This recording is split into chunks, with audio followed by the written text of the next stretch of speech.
Hello Tubes, it's Gav. Welcome to another one of my videos. Today I just wanted to give you a quick catch up on, well, I'm not going to give you a catch up on the Semovente.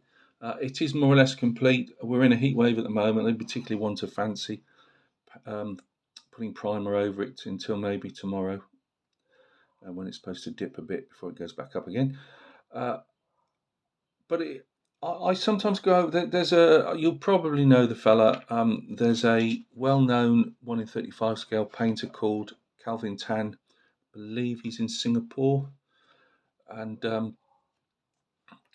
he's a master painter. He does a lot of box artwork for Alpine Miniatures. I believe. I always say I believe because I can never remember with my memory problems. But yeah, I believe Calvin paints. Well, he does loads of box art for lots of uh, companies and just for himself.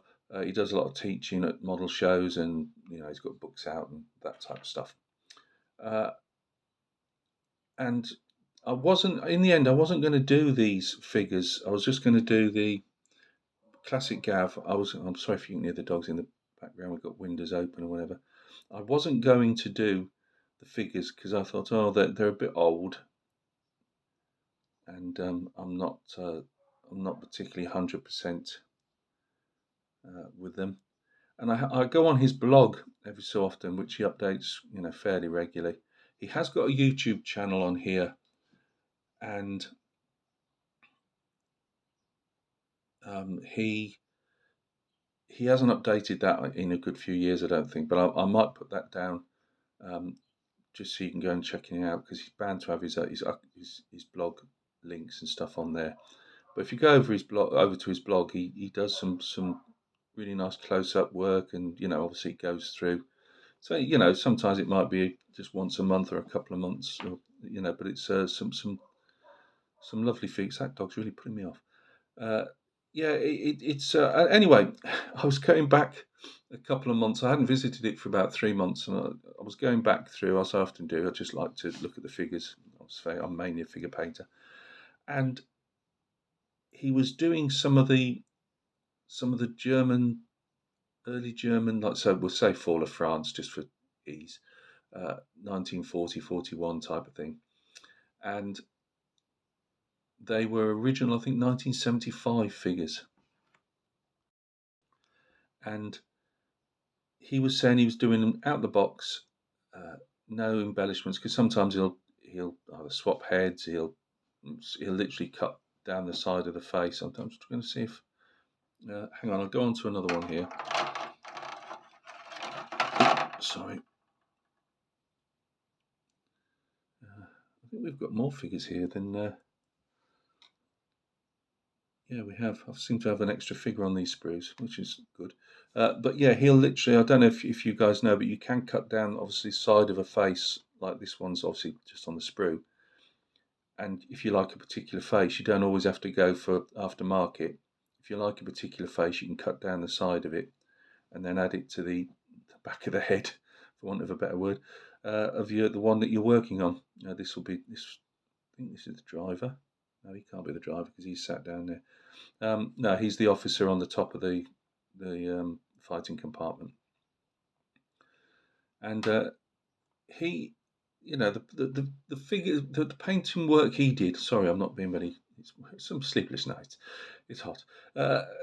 Is the flesh and well, obviously it's his general uniform painting, but it's obviously on these older figures. It's a lot of the time it's they're not very crisp, and the faces. This is on these Tamiya ones, and the faces aren't particularly great.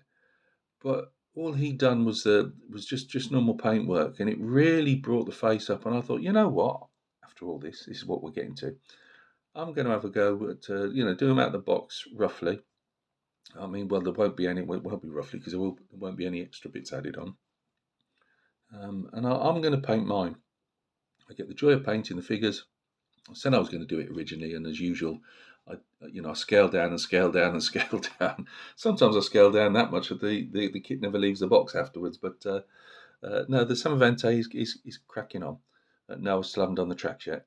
I've got to do a bit of priming before I can get. I need to stick the wheels on, but I can't. I need to prime the wheels because obviously they're in the different the casts. When you've got double wheels and you've got those cast runners and that, you really need to prime them, I believe, and paint them off in single bits and then stick them together.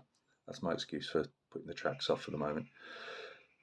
So what I've done, this is what I've been working on last night when I decided to go for it. And I've been running my scalpel around at literally every bit of detail that's there, just to bring it up slightly. As you can see around the belt and the big pockets. I added a seam line on here, roughly, very rough, because I'd seen it on the artwork on the box and it hadn't been replicated here. And I thought, you know what, we'll add that as well. Around the collar, make it stand out. Around the gaiters, these are gaiters. And yeah, I haven't got to the face yet. This one's got several heads on this one. Obviously, you've got the other figure as well. I think I would go with the caps probably. See where if get these goggles added on. I might have to. The only thing is with the goggles, if I put the goggles on, which I probably will do, if they will fit around the cap, I'm going to have to make a strap of some description. And probably do a strap for the binos as well. So yeah, there's a couple of heads there and a face, which would go in the helmet. I don't think I'm going to give the officer a helmet. I think I'll give him a cap, but I may give him a helmet. Yeah, we'll see. But I'm going to start with this one first. I've done the holes. So what I've done with this guy is, as I say, done all that with a scalpel. Obviously, just washed it all out, and I've then gone over with my hot glue and just gone around trying to melt in any thrifty bits of plastic that are stuck up still. This might need another one last scrub over, but I can see just through there I've made the sand brown. The sand brown is this the keeps the belt up slightly. It was there for the pistol, and in the old days a sword. It was named after a British officer who came up with that idea. Funny enough, called Sam Brown.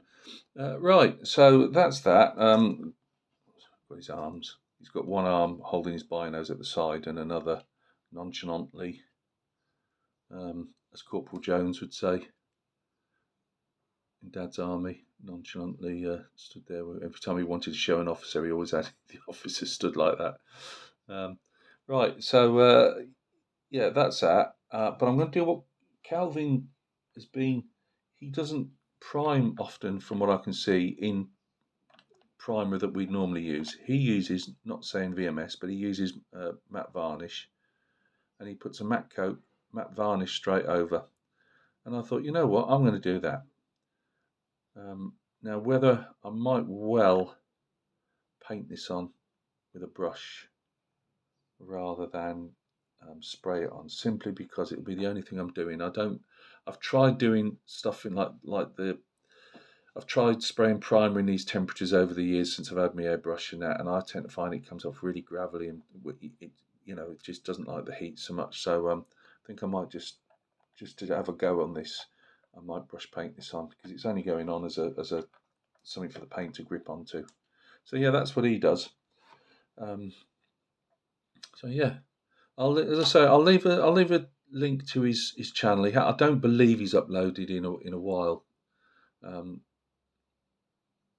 but he's definitely got an active blog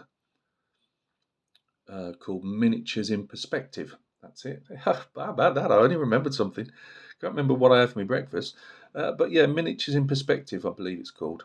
And yeah, he does. It's all 1 in 35. He does do wrong. He does do a few busts and stuff as well, but it's predominantly 1 in 35 scale figures, and that's what he's mainly known for. So yeah. So well, let's have a go at this. Let's see if we can take I don't know when these were done, but I believe this was up.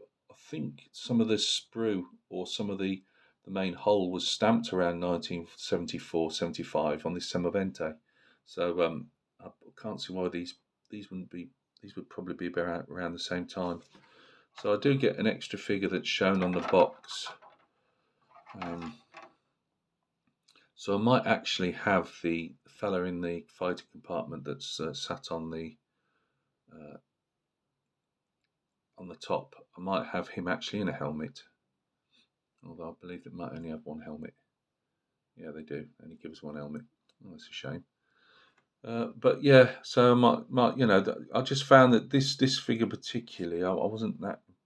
The face was a bit, I don't know, but we'll go with it. We'll run with it.